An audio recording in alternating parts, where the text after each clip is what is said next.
جس کو جو کچھ بھی ملا آپ کے دروازے سے۔ سلام علیک یا نبی اللہ، صلاۃ و سلام علیک یا حبیب اللہ، فداک امی و ابی یا رسول اللہ صلی اللہ تعالی علیہ وسلم۔ القاعدۃ الرابعہ المشقۃ تجلب التیسیر میں انہوں نے بتایا تھا کہ اسباب تخفیف یہ کتنے ہیں؟ 7 ہیں۔ ان میں سے اول اور دوم کے بارے میں گفتگو ہوئی تھی۔ پہلا سفر ہے اور دوسرا جو ہے مرض ہے، تیسرا ہے الاکراہ، کیا ہے؟ اکراہ، اور چوتھا کیا ہے؟ النسیان، اور پانچواں کیا ہے؟ الجہل۔ وسیاتی لہا مباحث، اور عنقریب اس کی مباحث، اس کی بحثیں آئیں گی۔ اکراہ، حالت اکراہ میں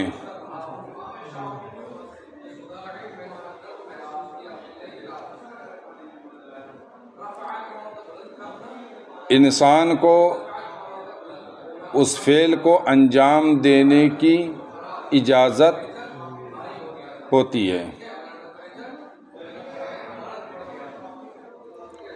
نا؟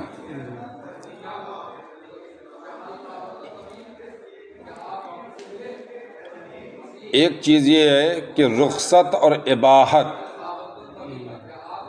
اس میں بنیادی فرق ہے۔ کیا ہے؟ رخصت اور اباحت، ان میں بنیادی فرق ہے۔ وہ یہ ہے کہ رخصت امر مرخص عنہ ہو، یعنی وہ چیز جس سے رخصت دی جائے وہ اپنی حرمت پر برقرار رہتا ہے، یعنی امر مرخص عنہ اپنی حرمت پر برقرار رہتا ہے، اس کی حرمت ختم نہیں ہو جاتی، بس اس کو کر لینے کی، انجام دے لینے کی اجازت ہوتی ہے۔ اس کو کہتے ہیں رخصت۔ اور اباحت میں کیا ہوتا ہے کہ چیز ہی ناجائز سے جائز ہو جاتی ہے۔ کیا ہو جاتی ہے؟ جیسے اگر جان جا رہی ہو تو جان بچانے کے لیے شراب نوشی کر سکتا ہے، اتنی مقدار میں جتنی بھی جان بچ جائے۔ تو یہاں شراب اپنی حرمت پر برقرار ہے، لیکن اس کو پی لینے کی اجازت اتنی مقدار میں جتنی مقدار میں جان بچ جائے، یعنی بقدر کفایت اسے اجازت ہو۔ اس کو کہتے ہیں رخصت۔ کیا کہتے ہیں؟ ہے نا؟ تو رخصت پر عمل کرنا عزیمت اور اولا ہے۔ کیا ہے؟ کیا ہوتا ہے؟ رخصت پر عمل کرنا۔ اور اباحت میں اصل چیز ہی ناجائز سے کیا ہو جاتی ہے؟ جائز ہو جاتی ہے۔ اکراہ، کسی نے کسی کو مجبور کیا، کلمہ کفر بکنے پر، اگر تصدیق بالقلب ہے تو اسے زبان سے کہہ لینے کی اجازت ہے، لیکن نہ کہنا افضل ہے۔ عبداللہ بن حذافہ حضرت عمر فاروق اعظم کے زمانے میں لشکر لے کر رومیوں پر حملہ آور ہوئے، کسی وجہ سے شکست ہوئی اور قید کر لیے گئے، یہ اور ان کے ساتھی۔ تو رومی بادشاہ نے کہا کہ اگر تم لوگ اپنے دین سے پھر جاؤ تو تمہاری جان بچ سکتی ہے۔ تو آپ نے فرمایا کہ اٹ از امپاسبل، یہ ناممکن ہے، ہم سوچ بھی نہیں سکتے۔ تو اس نے جو ہے کڑھائی میں تیل جو ہے ڈلوا کر گرم کروایا اور ایک مسلمان کو ڈال دیا، وہ بھن گیا۔ تو حضرت عبداللہ بن حذافہ رونے لگے۔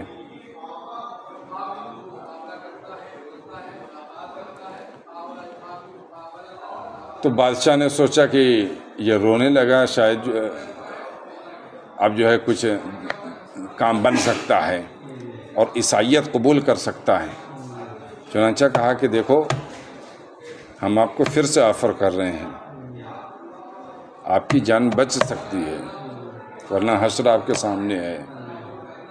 تو آپ نے فرمایا کہ تم یہ سمجھتے ہو کہ میں اپنی جان بچانے کے لیے رو رہا ہوں؟ میں تو اس لیے رو رہا ہوں کہ اللہ تو نے ایک جان دی ہے، اگر تو سینکڑوں جان دیتا تو میں تیری راہ میں اسی طرح قربان کرتا۔ تو یہ استقامت دیکھ کر اس کے دل میں تھوڑا رحم آ گیا۔ تو اس نے کہا کہ اچھا چلو ٹھیک ہے، اگر تم کلمہ کفر نہیں بکتے تو کم از کم یہ تو کر لو کہ میرے پیشانی کو بوسہ دے لو، ہے نا؟ کیا ہے؟ بوسہ دے لو، ہے نا؟ پیشانی کو بوسہ دے لو۔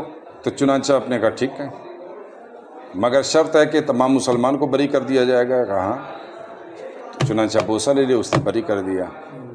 حضرت عمر فاروق اعظم کے پاس جب پہنچے تو حضرت عمر نے ان کی پیشانی کا بوسہ دیا کہ تم نے ایک بوسے کے ذریعے اتنے سارے مسلمانوں کی جان بچا لی۔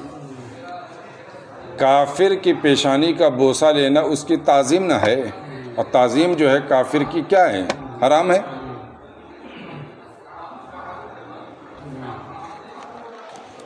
ہے نا؟ تو یہاں پر انہوں نے عمل کر لیا، لیکن وہاں جان بچانے کے لیے کلمہ کفر عمل نہیں۔ تو یہ سب سے بہتر مثال اقرا کی ہوگی، ہے نا؟ اور نسیان کہتے ہیں عدم و تذکر شیء وقت حاجتہ الیہ، یعنی جس وقت چیز کی ضرورت پڑے اسے یاد نہ آنا، یہ نسیان یہ حفظ اور یاد کی ضد ہے، حفظ اور یاد کی۔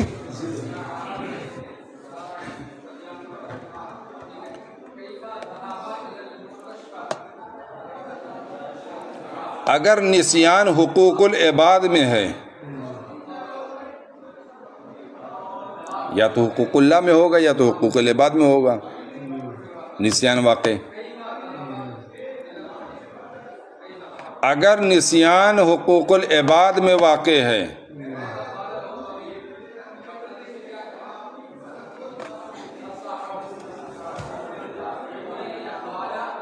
تو یہ نسیان کی وجہ سے اس بندے کا حق دلایا جائے گا، یعنی بھول کر کے کسی کا حق مار لیا، پھر یاد آیا ارے یہ تو میرا حق تھا ہی نہیں، تو اس چیز کو جو ہے اسے واپس دلائی جائے گی۔ لیکن حقوق اللہ میں دو صورت ہے کہ اگر وہ بھول گیا وقت پر نماز پڑھنے کو، اور جب عصر کا وقت داخل ہو گیا تو اسے یاد آیا،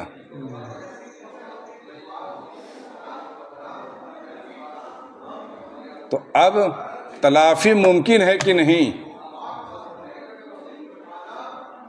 حقوق اللہ کی تلافی ممکن ہے کہ نہیں؟ تلافی ہو سکتی ہے کیونکہ قضا، تو تلافی کی جائے گی۔ لیکن اگر تلافی نہیں ہو سکتی ہے تو پھر معاف ہے نا؟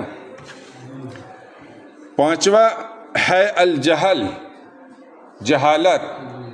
کون سی جہالت عذر ہے؟ اگر کوئی کافر اللہ کی بارگاہ میں قیامت کے دن کھڑا ہو کر کہے مولا میں تو جاہل تھا تیری وحدانیت سے، تجھے معبود جاننے سے، تیرے رسول کی رسالت سے، قرآن کی کتاب اللہ ہونے سے، تو یہ جہالت کیا عذر ہے؟ جہالت کی بنیادی طور پر 4 قسمیں ہوں گی۔ کتنی قسمیں ہوں گی؟ ایک ہے جہل باطل۔ کیا ہے؟ جہل باطل۔ جہل باطل یہی ہے کہ کسی کافر کا اللہ کی وحدانیت کا انکار، رسول اللہ صلی اللہ علیہ وسلم کی رسالت کا انکار، قیامت کے قائم ہونے کا انکار، فرشتوں کے موجود ہونے کا انکار، ہے نا، بعث کا انکار، تو یہ جہل باطل ہے، یہ بالکل بھی عذر و مسموع نہیں ہے۔ کیا ہے؟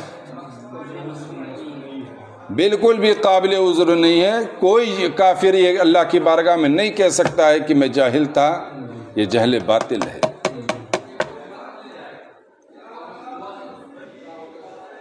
کیوں؟ اس لیے کہ شریعت مطہرہ نے اللہ کی وحدانیت پر، رسول اللہ کی صلی اللہ علیہ وسلم کی رسالت پر، قیامت کے دن پر، بعث پر اور دیگر ضروریات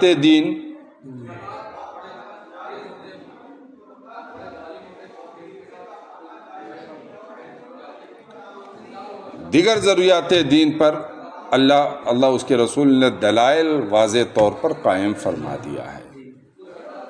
اب نہیں جانتے، اس کا علم نہیں، تو یہ تمہاری کمی ہے نا۔ اور دوسرا ہے جہل قائم مقام باطل، یعنی وہ جہالت جو باطل کے قائم مقام ہو۔ وہ فرقہ باطلہ جن کی تکفیر کی گئی ہے، کیا کی گئی ہے؟ تکفیر کی گئی ہے۔ جن بنیادوں پر ان کی تکفیر کی گئی ہے، مثلا وہابیہ دیابنہ، اللہ اس کے رسول کی شان میں گستاخی ہے ان کی۔ اللہ کی شان میں گستاخی یہ کہ جھوٹ بولنے کو ممکن جانتے ہیں، کذب باری کے امکان کے قائل ہیں، اور رسول اللہ صلی اللہ علیہ وسلم کے شان میں گستاخی انہوں نے کی ہے۔ لیکن ان کا مولانا جب بات کرتا ہے تو تعویل فاسد کے ذریعے اس کو درست کرنا چاہتا ہے، لیکن درست نہیں ہوتا، تعویل فاسد ہوتی ہے۔ تو تعویل فاسد کی بنیاد پر جو رائے قائم کرتا ہے، وہ یہی جو ہے جہالت قائم مقام باطل ہے۔ سمجھ رہے ہو؟ اسی طریقے سے خلیفہ برحق کے خلاف کوئی بغاوت کرے اور تعویل فاسد کر کے اپنی بغاوت کو جائز قرار دے، تو یہ بغاوت بھی جو ہے جہالت قائم مقام باطل ہے۔ یہ اللہ کے یہاں قابل عذر نہیں ہے، جہل قائم مقام، جہل باطل کے درجے میں ہے، جہل قائم مقام باطل۔ سمجھ رہے ہیں نا؟ اب آئیے جہل معتبر۔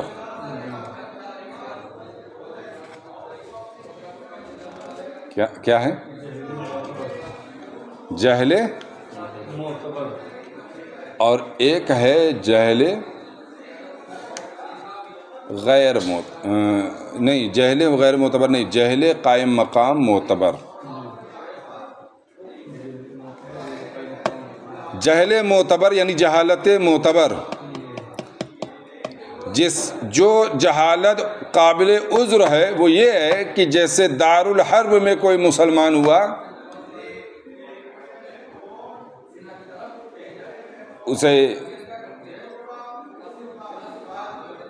پتہ ہی نہیں چلا کہ نماز بھی پڑھنا ہے، روزہ بھی رکھنا ہے، حج بھی کرنا ہے، زکوٰۃ بھی دینا ہے، مسلمان ہو گیا۔ احکام شرع کا علم تھا ہی نہیں، تو اس سے نہ دنیا میں مواخذہ کیا جائے گا نہ آخرت میں۔ یہ جہالت قابل عذر ہے، کیونکہ دارالحرب میں اسلام کے نشر و اشاعت کی اجازت ہوتی ہی نہیں ہے۔ لیکن اگر دارالحرب نہیں، دارالاسلام ہے جہاں اسلام کے احکام کے نشر و اشاعت کی اجازت ہوتی ہے، تو وہاں پر وہ جہالت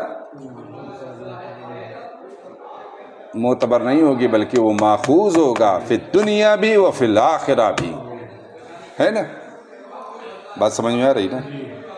اب جہالت قائم مقام معتبر، یہ کون سی جہالت ہے؟ یہ وہ جہالت ہے جو تمام فقہی مسائل، فروعی مسائل میں جو اختلاف ہوتے ہیں، ان میں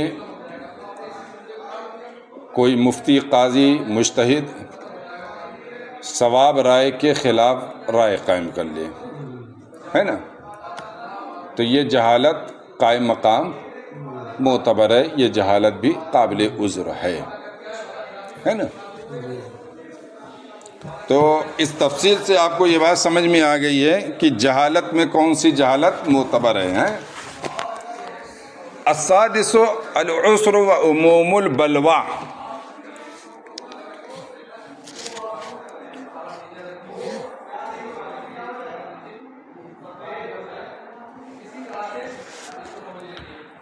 چھٹا عسر اور عموم بلوا ہے۔ چھٹواں سبب تخفیف کیا ہے؟ عموم بلوا اور عسر۔ عسر کے معنی تنگی، جیسے کالصلاۃ مع نجاست المعفو عنہا، جیسے اس نجاست کے ساتھ نماز پڑھنا جو معاف کر دیا گیا ہے۔ وہ کون سے؟ کما دون ربع الثوب من مخففۃ، جیسے نجاست مخففہ میں کپڑے سے چوتھائی سے کم میں، ہے نا؟ تو یہ جو ہے معفو عنہ ہے نا۔ وقدر درہم من المغلظہ، اور نجاست مغلظہ میں قدر درہم سے کم میں، یہ نجاست معفوہ ہے۔ وَنَجَاسَةِ الْمَعْذُورِ الَّتِي تُصِيبُ ثِيَابَهُ، اور اس معذور کی وہ نجاست، معذور کی اس نجاست کے ساتھ نماز پڑھنا جو اس کے کپڑے کو لگ گئی ہو۔ اب ظاہر سی بات ہے معذور ہے تو نجاست دور نہیں کر سکتا، ہے نا؟ تو یہ اس کے لیے اس کے اوپر عسر ہے نا۔ وَكَانَ كُلَّمَا غَسَلَهَا خَرَجَتْ، اور حال یہ ہو کہ جب بھی اسے دھوئے تو وہ نکلے، یعنی جب بھی وہ نجاست کو دھلے تو اس میں سے نجاست نکلے۔ تو یہ تو بڑا متاثر قسم کا ہے۔ وَدَمُ الْبَرَاغِيثِ وَالْبَقِّ فِي الثَّوْبِ، اور کپڑے میں مچھر اور پسو کا خون، وَإِنْ كَثُرَ، اگرچہ زیادہ ہو، ہے نا؟ عام طور سے ابتلا ہوتا ہے اس میں۔ وَبَوْلٌ تَرَشَّشَ عَلَى الثَّوْبِ قَدْرَ رُؤُوسِ الْإِبْرِ، اور وہ پیشاب جو سوئی کے نوک کے مقدار کپڑے پر لگ جائے، ہے نا؟ وَتِينِ الشَّوَارِعِ، اور راستے کے کیچڑ، وَأَثْرِ نَجَاسَةٍ،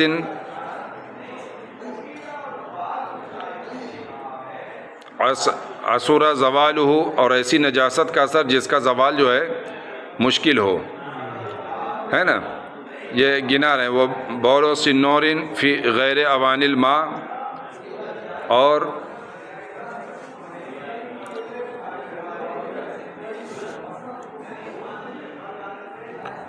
بلی کا پیشاب پانی کے برتنوں کے علاوہ میں، یہ معاف ہے۔ وعلیہ الفتویٰ، اسی پر فتویٰ ہے، ابتلاء عام ہے نا۔ ومنہم من اطلق فی الحرہ والفارہ، اور انہی میں سے وہ ہیں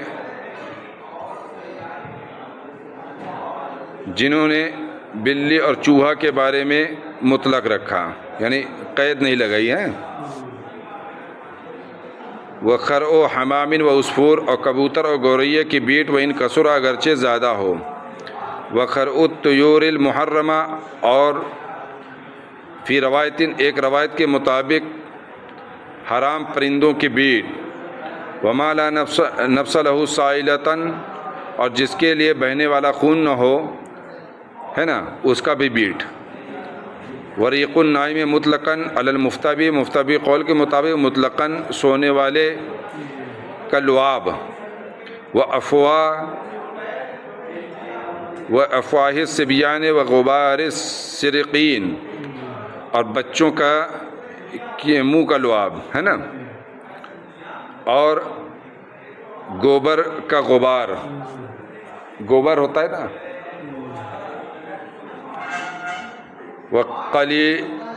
وقلیل الدخان النجس، اور نجس دھوئیں کی کم مقدار، ہے نا، نجس دھواں، یعنی کوئی نجس چیز جلائی جائے اس کا دھواں جو ہے۔